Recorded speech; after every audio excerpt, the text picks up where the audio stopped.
Estamos no mês da criança. O que te vem à cabeça quando falamos da infância? As atividades ao ar livre estão ficando cada vez mais raras. Os pequenos têm brincado menos do que seus avós quando tinham a mesma idade. E isso influencia no desenvolvimento deles. Perguntamos para as crianças do que elas gostam de brincar. Sou a favor. Ah, não sei. Depende. Sou contra. Opinião. Minha brincadeira preferida é amarelinha. Peteca. Pega-pega. Telefone de lata. Futebol, muito bom. Ah, celular. De carrinho. Com boneca. Pua-pua. Cozinha. Eu gosto de ir pra piscina, avião, de carros, de brincar com meus amigos. Para conversar sobre a infância e a importância do brincar, recebemos a educadora e pesquisadora da GPEC e da REPEF da Unicamp, Flávia Murbach, e a psicóloga Beatriz Abuchain, gerente de conhecimento aplicado na Fundação Maria Cecília Souto Vidigal. Prazer recebê-las aqui hoje. Vamos começar com as crianças falando, não é? Vou aqui trazer para vocês um estudo britânico que mostra que as crianças estão saindo menos para brincar ao ar livre. Apenas 27% têm o hábito de se divertir em ambientes abertos. Enquanto há algumas décadas, quando a população acima de 65 anos era criança, esse número era de 80%. Tem uma outra pesquisa feita já aqui, no Brasil, pelo Child Fund Brasil. 40% dos adultos disseram levar as crianças para brincar, levam ao parque. O que explica esses resultados, né? Mostrando aí que as crianças estão brincando menos. As mudanças, ocorrem culturalmente, A sociedade mudou, também ao longo dos anos e, consequentemente, isso vai afetar, as formas de brincar, como brincar, as maneiras de se organizar com a brincadeira, tempos, espaços e infâncias mudam, ao decorrer aí das mudanças sociais, econômicas e políticas, Elas influenciam muito na forma como as crianças brincam ou deixam de brincar de alguns movimentos, E, Beatriz, como é que devemos olhar para esses números, receber esses resultados? É importante dizer que é uma tragédia para a infância, é uma tragédia para a sociedade, porque o brincar ele está muito relacionado a um desenvolvimento saudável da criança. Então, brincando, a criança desenvolve todas as habilidades dela, as habilidades motoras, cognitivas, relacionais, e as crianças tendo menos oportunidade de uma brincadeira interessante, criativa, num espaço livre, de natureza, elas vão, então, se refugiando, principalmente em frente às telas. Uma das autoras desse estudo britânico, ela diz o seguinte, talvez nós não estamos levando a brincadeira tão a sério, quer dizer, acaba sendo sempre uma coisa menor. Não há uma educação para isso? Na verdade, assim, o termo brincadeira, o brincar, ele já é pejorativo, Porque quando nós vamos conversar sobre... Óbvio, você está fazendo uma brincadeira comigo, hein? Se nós formos estudar um pouco a própria história dos jogos, das brincadeiras, está relacionado com a concepção de infância, que surgiu, vamos dizer assim, os seus primórdios, o seu início entre o século XVII, XVIII, e ainda a gente está caminhando para pensar essa infância mais humanizada. Então, esse movimento todo das concepções, das mudanças da concepção de criança, educação, vem influenciar, consequentemente, a mudança de se pensar o desenvolvimento infantil. Eu tenho me preocupado com as temáticas das brincadeiras também. Eu acho que é um assunto importante, porque, assim como a Beatriz colocou, a atividade da brincadeira é uma atividade essencial para o desenvolvimento psíquico, o desenvolvimento integral da criança. E ela é, segundo muitos estudiosos, a primeira atividade humana em que as crianças vão relacionar com a sua consciência e o mundo. E é nesse movimento que as crianças vão reproduzir muitas questões sociais, inclusive papéis sociais. Dá para dar mais algum exemplo nesse sentido também no desenvolvimento para a criança? Sim, eu queria só comentar assim, que eu acho que essa concepção da brincadeira como uma coisa menor, ela aparece muito, por exemplo, na educação infantil. Os pais até dizem, não, mas por que meu filho tem que ir para a educação infantil se ele vai só brincar? Ou a criança vai para a escolinha só brincar, ela vai começar o processo de escolarização na cabeça desse pai e dessa mãe só quando ela for para o ensino fundamental. E eu acho que tem uma responsabilidade da própria escola de educação infantil de explicar como que esse desenvolvimento acontece e o quanto que a brincadeira é essencial. Os seres humanos são seres lúdicos, e a melhor forma que a criança tem de aprender é através dessa ludicidade. E outro ponto que chama a atenção nesse estudo é que as crianças relatam que são repreendidas quando fazem barulho, justamente enquanto brincam. A gente pensa assim, mas são crianças, né? Então estamos querendo que as crianças deixem de ser crianças? Sempre que as crianças entram na escola, né, e entram nos primeiros relações com o espaço da educação infantil, existe essa cobrança muito grande das famílias, né, da alfabetização, essas questões todas. E aí, quando as crianças, a gente trabalha com a formação desses professores, a maior reclamação dos próprios professores mas os pais não deixam a gente fazer as atividades porque eles gritam, porque eles correm, né? E eu falei, então, mas eles são crianças, né? Eles têm que correr, eles precisam brincar, eles precisam vivenciar o mundo, ou melhor, né, tatear, né? Eles precisam tatear esse mundão que nos rodeia, né? E faz parte da infância todo esse movimento, né, de experimentação, vamos dizer assim, né? Como que o professor, e aí pensando um pouco na escola, ele lida com isso, a sua concepção de brincar, a sua concepção de brincadeira. E aí a gente tem que entrar com a questão, vamos pôr o professor para brincar também. Então, mais ou menos esse movimento, porque ele tem que brincar na sua formação continuada, no seu processo formativo. E tem brincado? Tem. Os professores, a gente tem se esforçado, enquanto formador, de que eles brinquem, né? Mas existe uma resistência que é historicamente construída, né? Do próprio movimento que a gente comenta sobre o termo pejorativo, mas também das formações deficitárias que a gente tem em relação ao conceito de brincar, ao conceito de desenvolvimento humano e a brincadeira.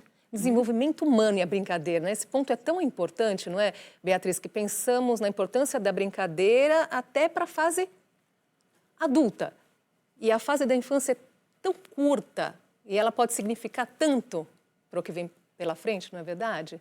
Com certeza, eu acho que essa questão da brincadeira como um eixo fundamental do ser humano, da constituição do ser humano, é uma coisa que a gente precisa noticiar mais, as pessoas precisam entender isso, né? Essa questão da intolerância dos adultos com a infância, com as crianças, infelizmente a gente vê movimentos nesse sentido. A gente vê movimentos na sociedade de proteção da criança, de estímulo adequado à criança, mas, por outro lado, a gente vê movimentos de intolerância. Eu vou dar um exemplo aqui, né? Restaurantes que, às vezes, não aceitam que você vá com o seu filho pequeno. Por quê? Porque a criança vai fazer barulho, porque a criança, eventualmente, vai correr, porque ela vai querer brincar durante o período ali que ela está esperando, né? E os pais, daí, tentam o máximo possível conter, limitar o comportamento dessa criança. Quando, na verdade, é fazer com que esse comportamento se adapte àquele ambiente. Quer dizer, claro, não dá para correr no meio das mesas, atrapalhar todo mundo e tal, mas será que não dá para brincar de uma outra forma, né? Também que não seja na frente do tablet. Que não seja a família inteira, né? Com o celular na mão. E eu acho que o ponto que foi trazido, né, pela colega, que eu acho que é muito importante, assim, o quanto que os pais também não entendem isso e eles reclamam na escola de educação infantil. Uma das reclamações é assim, meu filho veio para casa sujo. Tá com terra no cabelo. Pô, mas que maravilha, né? Sinal que ele brincou a valer naquele dia foi muito legal. Então, também tem esse cerceamento das professoras preocupadas também com o que as famílias vão pensar. E eu concordo muito com o ponto que a Flávia trouxe, assim, as professoras têm que colocar a mão na massa, têm que brincar junto.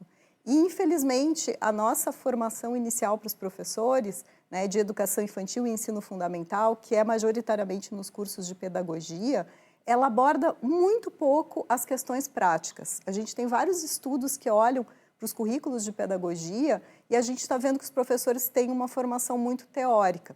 Então, eles não entendem como que é essa prática do dia a dia, que com a criança pequena é muito importante, porque passa por esse experimentar. E até no seu livro, Flávia, Cadê o Brincar da Educação Infantil para o Ensino Fundamental, você chama a atenção que nessa transição as escolas deixam de vê-las como crianças e passam a vê-las apenas como alunos.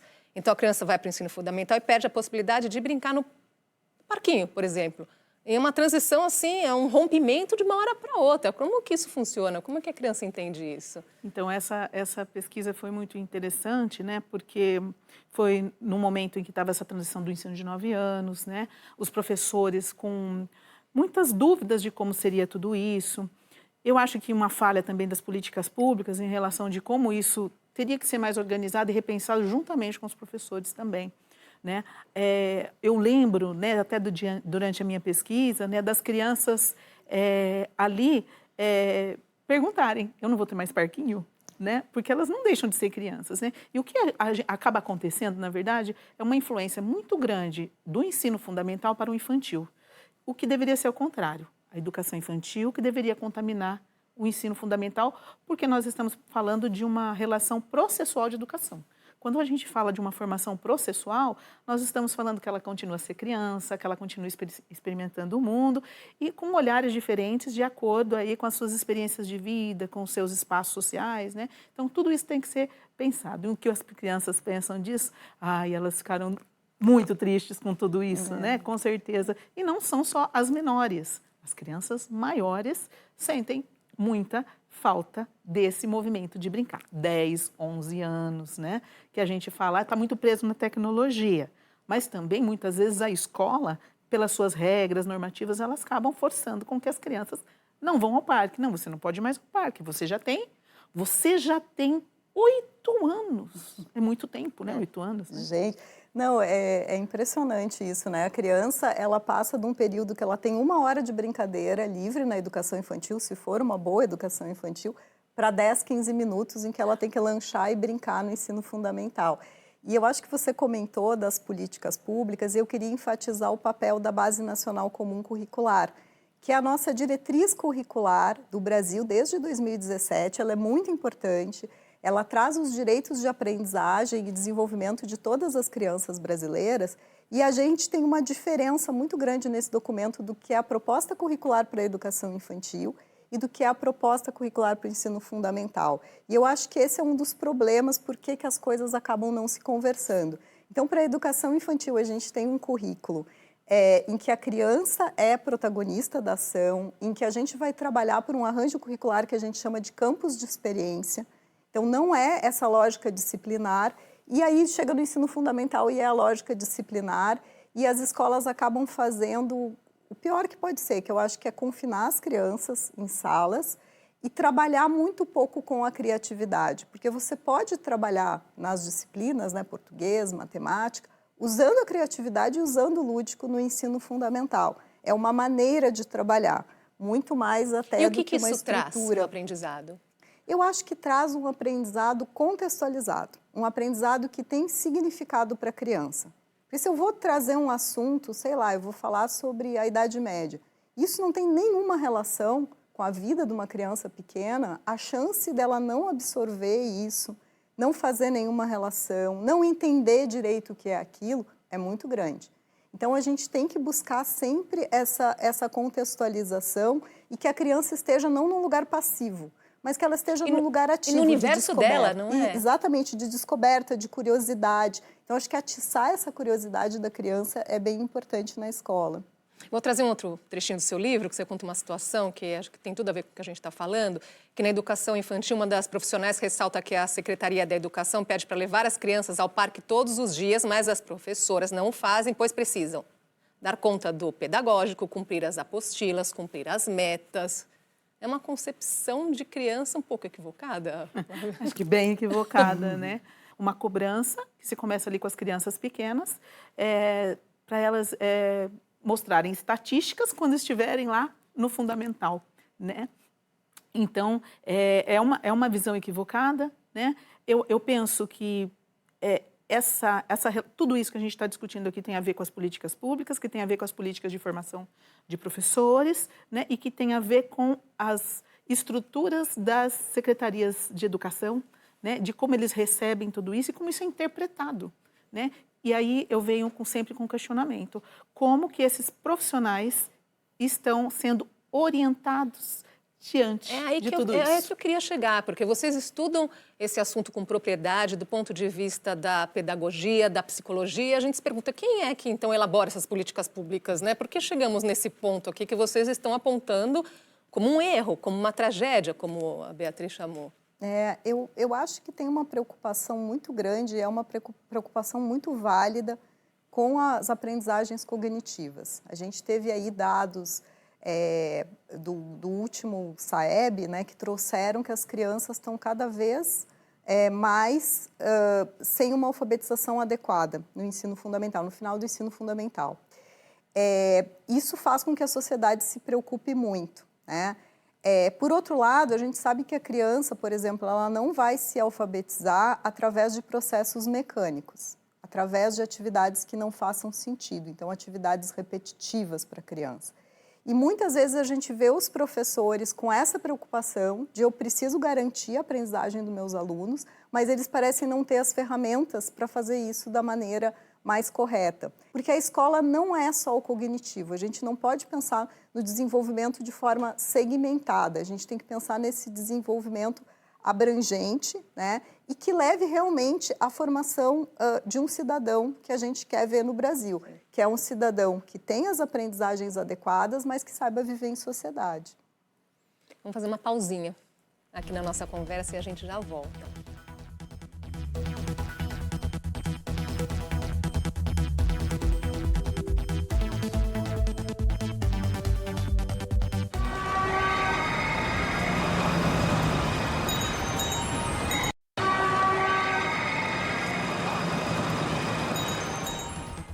Voltamos a conversar sobre a infância e a importância do brincar com a educadora Flávia Murbach e com a psicóloga Beatriz Abuchain. Segundo uma pesquisa, Beatriz, da Fundação Maria Cecília Souto Vidigal e da USP, né, da fundação da qual você faz parte, 42% das turmas de educação infantil não oferecem momentos de brincadeira livre. Queria te ouvir sobre essa pesquisa e também saber o que nós entendemos, né, por brincadeira livre. Então, essa pesquisa ela foi realizada em 12 municípios brasileiros e nós visitamos quase 3.500 turmas de educação infantil. Foi o maior estudo que foi feito sobre qualidade da educação infantil no Brasil até hoje. Então, os pesquisadores eles iam com um guia de observação e olhavam para vários aspectos da implementação curricular, ou seja, quais as oportunidades de aprendizagem estavam sendo dadas às crianças. E um dos resultados é justamente esse, né? Em apenas 42% das turmas, durante um período de 4 horas, a gente observou um momento de brincadeira livre, né? O que é essa brincadeira livre? Por que ela é tão importante? A brincadeira livre é um momento em que a criança tem opções. Ela tem opções de com o que ela quer brincar, com quem ela quer brincar e do que ela quer brincar, né? É importante falar que o professor tem um papel essencial nisso, porque é ele que vai organizar esse ambiente, ele que vai colocar propostas para que as crianças possam escolher. E ele tem um papel também de mediador, de estar ali junto, de estar acompanhando, de fazer uma pergunta, de fazer uma provocação, de se envolver também na brincadeira da criança. Mas é um momento em que a criança tem a oportunidade de protagonizar, ela tem um papel mais ativo. E como nós já falamos, né, esse tipo de momento é fundamental para o desenvolvimento das crianças na primeira infância. Essa questão da brincadeira livre, também uma mediação com equilíbrio, né? Como é que deve ser também essa mediação? Os educadores, primeiro, precisam entender do brincar e brincar, né, com as crianças. Acho que essa é a principal mediação, né, de brincar. Mas, para isso, eles precisam ter uma formação sólida e a compreensão dessa criança como ativa, capaz, que tem voz, que tem vez na sociedade, né? Isso é fundamental para que essa mediação aconteça pelos professores. E, em seguida, penso eu, que um professor formado dentro dessas instâncias, ele consegue também trabalhar com as famílias. E esse trabalho com as famílias, né, ele vai enriquecendo a sua relação, né, dos pais também compreenderem a importância da brincadeira e o pai ser um mediador importante e colaborador do seu trabalho educativo, né? Então, a partir do momento em que uma reunião de pais, por exemplo, deixa de mostrar papéis e passa a mostrar a vida, porque, na verdade, a escola ela não é para a vida, a escola tem que ser vida, né? Então, a partir do momento em que isso acontece, né, existe uma relação de reciprocidade entre família e escola, as mediações vão ocorrer ali de uma outra forma, em que no topo está uma gestão que saiba também fazer um movimento colaborativo entre família, professores e comunidade escolar. Você me deu um gancho bacana, falando também do adulto, né? O professor tem que brincar também, porque a gente sempre fala do brincar como uma atividade das crianças, mas nas aldeias indígenas, os adultos também brincam. Nós conversamos com Vanessa Raton Guarani, que coordena um grupo de mulheres indígenas que escrevem para a infância. O brincar para os povos indígenas é uma experiência de toda a aldeia. Os adultos e as crianças brincam juntos. É um momento em que a gente ensina e aprende ao mesmo tempo. E os jogos são os mais variados. A peteca, cabo de guerra, o jogo da onça, enfim. A gente evita a competição e partimos para a cooperação. Então, desde pequenininho, os nossos curumins lá na aldeia já estão aprendendo a arte do bem viver. E a infância também é importante, através das músicas, do canto e da dança, com todos juntos, uma maneira de nós ensinarmos as nossas tradições, a nossa cultura e o respeito que todos nós temos pela natureza. E nós temos muito que aprender com os indígenas nesse sentido, não é? Então, qual que é o papel do adulto na brincadeira?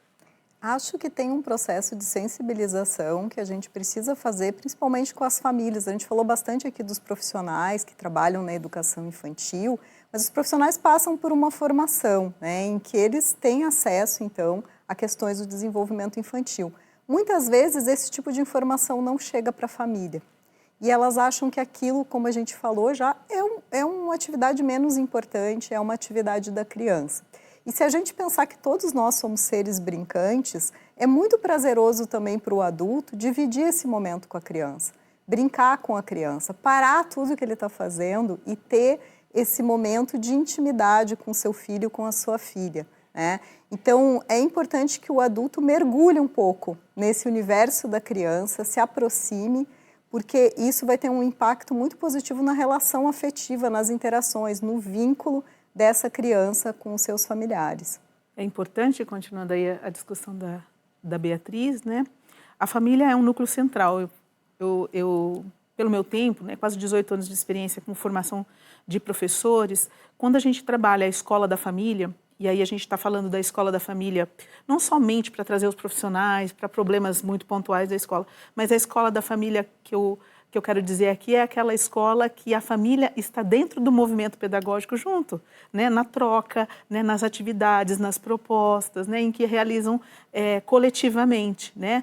E uma palavra, um conceito muito importante, cooperação, que surgiu agora na entrevista, né? Cooperar é tudo, né, do que competir. Trabalhar um movimento cooperativo é você trabalhar de uma forma em que a gente aprende a se relacionar com um outro num processo democrático. E o papel da tecnologia, né, nisso tudo? Porque muitas vezes também tem um entendimento de que dos jogos ou alguma atividade mais lúdica pela tecnologia, quando isso pode ser entendido como brincar ou não, Beatriz? Eu acho que a questão é o equilíbrio.